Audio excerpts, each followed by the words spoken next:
Bismillahirrohmanirrohim. Assalamualaikum warahmatullahi wabarakatuh. Pada kesempatan kali ini kita akan masuk ke bab yang kedua, yaitu sistem gerak pada benda.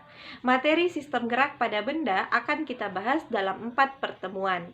Di pertemuan yang pertama, materi yang akan kita bahas adalah mengenal konsep gerak pada benda.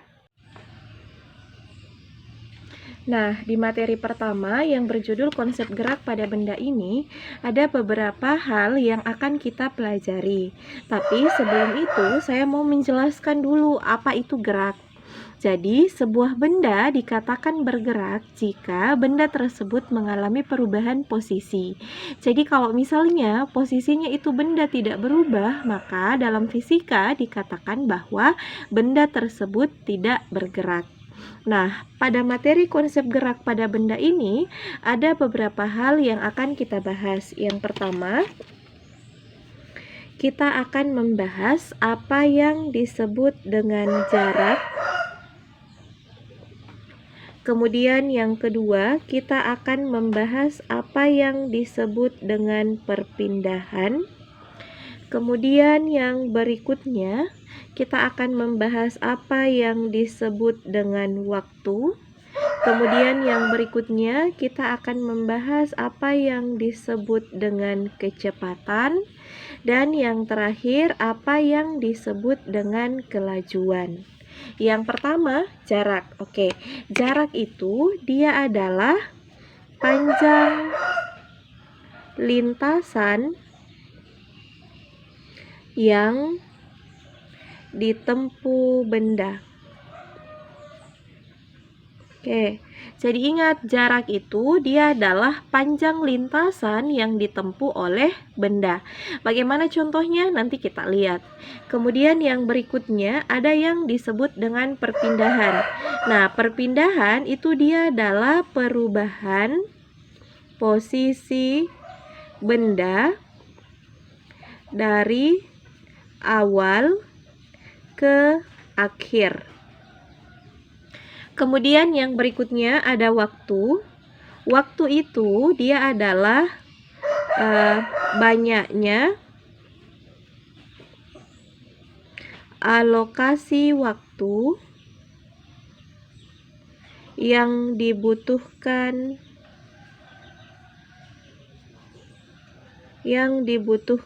benda saat bergerak. Nah, tadi kalau kita mau membahas jarak, jarak itu ada simbolnya. Dia simbolnya adalah S kecil. Kemudian kalau perpindahan, dia juga S kecil, tapi bedanya ada tanda panah bagian atasnya. Tanda panah itu menunjukkan bahwa dia memerhatikan arah.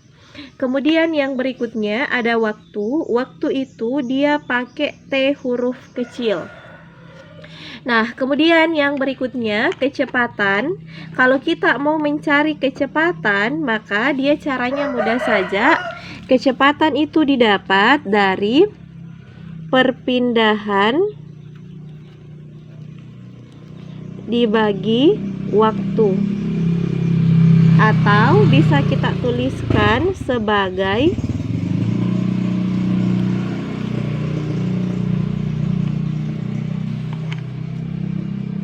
V tanda panah sama dengan S tanda panah dibagi dengan T. Kemudian kalau kelajuan itu dia rumusnya adalah jarak dibagi sama waktu. Kita bisa tuliskan sebagai V sama dengan S bagi T. Jadi dia jarak itu sama dengan S dibagi dengan T. Supaya lebih mudah diingat, semua yang rumus-rumusnya saya kasih dalam bentuk kotak. Jadi ingat ya, yang di kotak merah itu yang akan kita pakai menghitung nantinya. Jadi kalau ada contoh soal, itu yang akan kita pakai. Baik, sekarang diperhatikan contohnya. Katanya, seorang anak berjalan dari titik A ke B menempuh jarak 20 meter selama 8 sekon. Anak tersebut kemudian berbalik arah ke titik C dan menempuh jarak 10 meter dalam waktu 2 sekon. Tentukan yang pertama, jarak yang ditempuh anak tersebut. Kemudian B, perpindahan anak tersebut. C, kelajuan anak tersebut. D, kecepatan anak tersebut. Dari gambar di sini sudah jelas, jadi katanya ada seorang anak. Pada awalnya dia berada di titik A. Kemudian dari A dia berjalan ke B dan menempuh jarak 20 meter. Di soal disebutkan bahwa waktu yang dia butuhkan itu adalah 8 sekon. Berarti saya bisa menuliskan bahwa ini T-nya sama dengan 8 sekon. Nah, kemudian soalnya bilang, kemudian berbalik arah ke titik C dan menempuh jarak 10 meter. Jadi pada saat dia di B, dia kembali ke titik C, menempuh jarak 10 meter dalam waktu 2 sekon. Jadi di sini katanya waktunya 2 sekon. Saya bisa menuliskan bahwa T-nya sama dengan 2 sekon.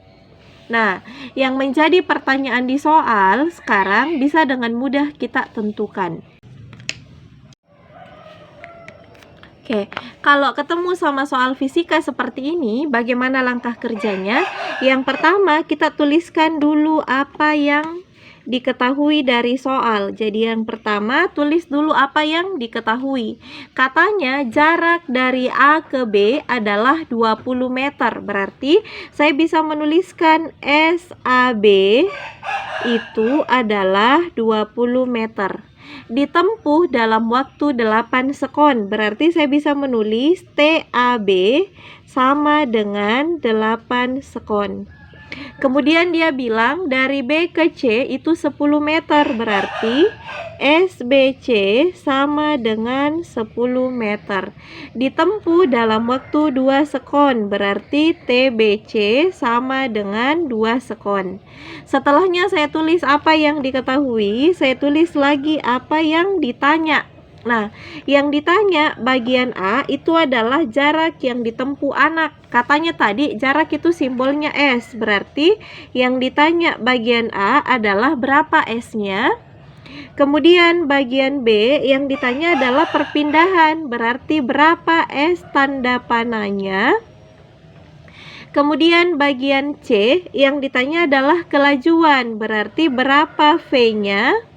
Bagian D, berapa kecepatan, berarti berapa V tanda panahnya. Nah, sekarang bisa saya jawab. Untuk bagian A, kan yang ditanya jarak, toh? Berarti kalau yang ditanya jarak, kita tinggal tambah-tambah.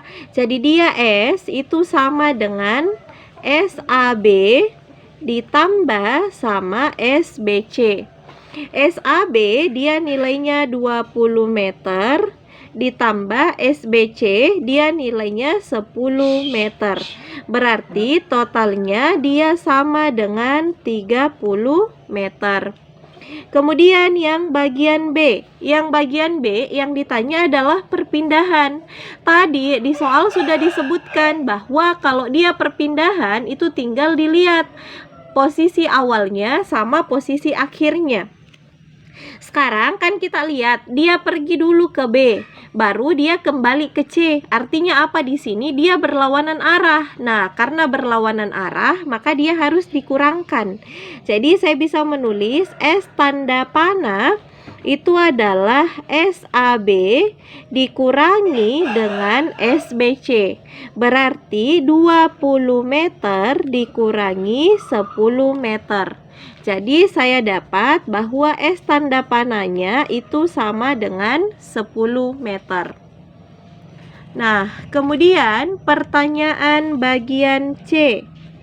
Yang ditanya adalah berapa V-nya atau berapa kelajuannya. Nah, kita sudah tahu bahwa rumusnya kelajuan itu dia adalah jarak dibagi sama waktu. Rumusnya kelajuan itu dia adalah jarak dibagi sama waktu. Nah, jaraknya kita sudah tahu bahwa S-nya itu adalah 30 meter dibagi sama waktunya. Nah, di sini ada dua waktu, ada 8 sama 2, tinggal ditambah. 8 tambah 2 berarti 30 bagi 10 sama dengan 3 meter per sekon. Nah, kemudian yang terakhir yang ditanya adalah kecepatan atau V tanda panah. Nah, dia rumusnya perpindahan dibagi sama waktu. Perpindahan itu dia adalah S tanda panah dibagi sama waktu itu dia adalah T.